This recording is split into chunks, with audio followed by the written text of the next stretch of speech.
And meron pa akong announcement dito. Kasi may nag-ano dito kay Carla. Tubig. Dahil pinapasabi yan na prank lang ito!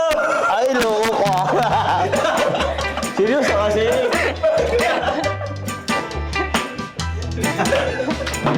It's a prank! Pinipigilan ko umiyak ay... Seryoso nga. Seryoso nga. Bro, iniisip ko kasi bro, mag-2025 na. Kaya habi ko baka talaga ayan yung Carla. Siguro New Year's resolution niya na mag-focus muna this coming. Grabe. Loko-loko naman. Nabayak na din si Carla. Ha? Nabayak si Carla. Prank na siya yung naiyak.